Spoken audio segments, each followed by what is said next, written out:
Hello friends, welcome to our YouTube channel. You can't cross the sea merely by standing and staring at the sea.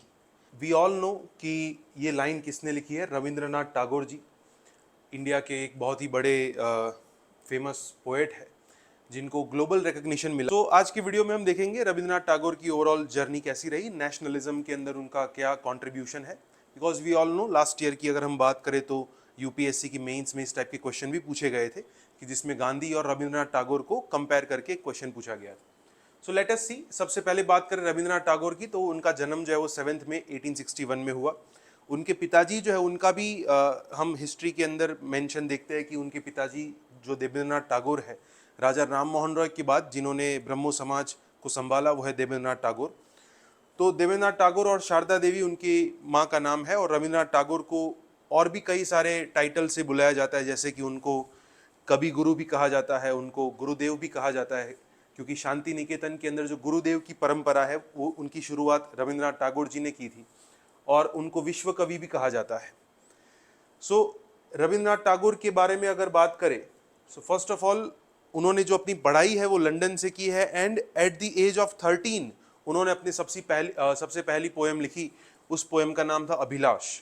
उस poem को 1874 के आसपास I guess publish किया गया Tattvabodhini magazine के अंदर eight the age of 13। आप सोच सकते हैं कि 13 साल की एज में उन्होंने अपनी सबसे पहली कविता लिखी जिसको पब्लिश भी किया गया था। इवन 16 साल की एज में उन्होंने अपनी जितनी भी पोएम्स थी उसका सबसे पहला कंपाइलेशन पब्लिश किया।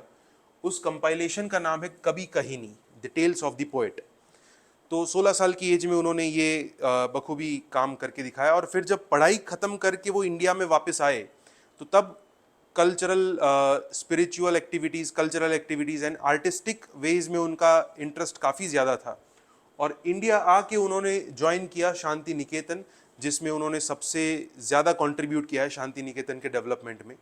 जैसे एक किस्सा है कि भी रविंद्रनाथ टैगोर ने शांति निकेतन के अंदर ओपन एयर क्लासरूम्स की शुरुआत करवाई, क्योंकि रविंद्रनाथ टैगोर मानते थे कि एजुकेशन और नेचर इन दोनों का बहुत ही गहरा संबंध है। तो इस संबंध को बरकरार रखने के लिए उन्होंने ओपन एयर क्लासरूम की शुरुआत करवाई शांति निकेतन में। उसी शांति निकेतन में उन्होंने एक डिपार्टमेंट बनवाया जिसका नाम था पथ भवन, और ये पथ भवन जो है वो आगे जाके हम देखेंगे 1921 में क्या बनता है, विश्व भारती यूनिवर्सिटी बनता है, which is a very famous university of Bengal. फिर रविंद्रनाथ टैगोर की अगर हम बात करें तो 1905 में उन्होंने एक गीत लिखा जिसको कहते हैं Amar Sonar Bangla, which is today the national anthem of Bangladesh. Rabindranath Tagore ऐसे कवि है कि जिन्होंने एक नहीं दो देश के नेशनल एंथम लिखे हैं। ऑन दी अदर हैंड अगर हम 1911 की बात करें तो कांग्रेस के सेशन में पहली बार पब्लिश किया गया और गाया गया जन गण मन, जो कि आज हमारा नेशनल एंथम है।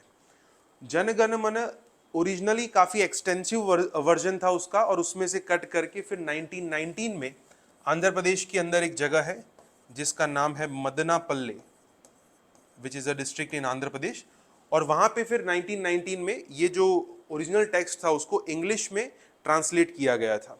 So this became the national anthem of India और ये जो है वो नेशनल एंथम ऑफ बांग्लादेश है। अलॉन्ग विद दैट उन्हीं के एक स्टूडेंट है जिन्होंने श्रीलंका का नेशनल एंथम लिखा है। तो हम कह सकते हैं कि भी तीन तीन देश के नेशनल एंथम के अंदर रविंद्रनाथ टैगोर का कहीं ना कहीं कंट्रीब्यूशन है। 1913 में जो उनके लाइफ की सबसे बड़ी अचीवमेंट है और इंडिया को जो सबसे बड़ा रिकग्निशन मिला उनकी वजह से, वो हुआ कि भाई उनको लिटरेचर के अंदर नोबेल प्राइज मिला, जिसमें उनका जो पोएम का कलेक्शन था जिसका नाम है गीतांजलि, तो गीतांजलि के लिए उनको नोबेल प्राइज मिला लिटरेचर की फील्ड में। He is the first Indian and first non European to receive Nobel prize in literature. तो ये बहुत ही बड़ी ग्लोबल अचीवमेंट मिली इंडिया को 1913 में बिकॉज ऑफ रविंद्रनाथ टैगोर। फिर उसके बाद उन्होंने अपने नेशनलिज्म के कंसेप्ट को प्रमोट करने की कोशिश की। उनका जो नेशनलिज्म का कंसेप्ट है which is very unique in nature. Rabindranath Tagore का जो नेशनलिज्म का कंसेप्ट है वो ज़्यादा से ज़्यादा ह्यूमैनिस्टिक एंड यूनिवर्सल अप्रोच पे चलता है। मतलब रविंद्रनाथ टैगोर कहते हैं कि नेशनलिज्म, राष्ट्रवाद का जो कंसेप्ट है वो कट्टरवाद नहीं होना चाहिए। अगर कट्टरवादी कंसेप्ट के साथ अगर आप देश को एक नेशन बनाने की कोशिश करेंगे तो कहीं ना कहीं हम लॉस में हैं। रविंद्रनाथ टैगोर का मानना यह था कि भाई ज़्यादा से ज़्यादा लोगों को हमारे कल्चर एंड स्पिरिचुअलिज्म के साथ कनेक्ट करना, इस प्रकार का जो नेशनलिज्म होगा उससे इंडिया का राष्ट्रवाद जो है वो दुनिया के कोने तक फैलाया जा सकता है।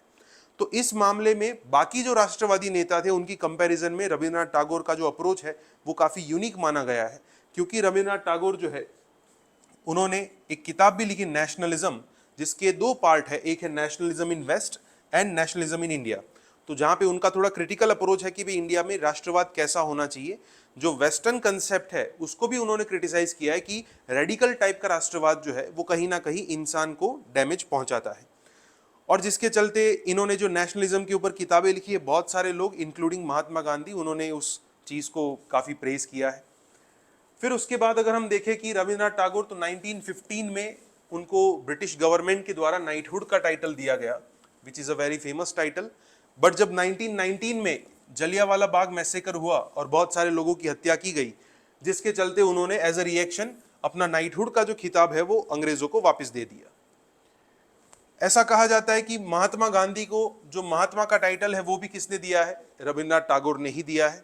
1921 में एज आई सेड कि उन्होंने विश्व भारती यूनिवर्सिटी की स्थापना की, which is a very famous university, जो एक बहुत ही इंपॉर्टेंट घटना है कि भाई वर्ल्ड पार्लियामेंट ऑफ रिलीजियंस, एक टाइम पे जब स्वामी विवेकानंद ने वर्ल्ड पार्लियामेंट ऑफ रिलीजन जो वो अटेंड किया था, और आप सबको पता है कि उनका जो स्पीच है it became very famous.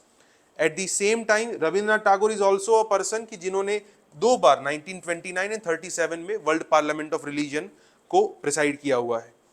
And last 1941 में रविंद्रनाथ टैगोर की डेथ होती है। सो आई होप आप सबको ये वीडियो जो है वो इन्फॉर्मेटिव लगा। ऐसा कोई और वीडियो अगर आप चाहते हैं तो आप कमेंट सेक्शन में बता सकते हैं। Thank you.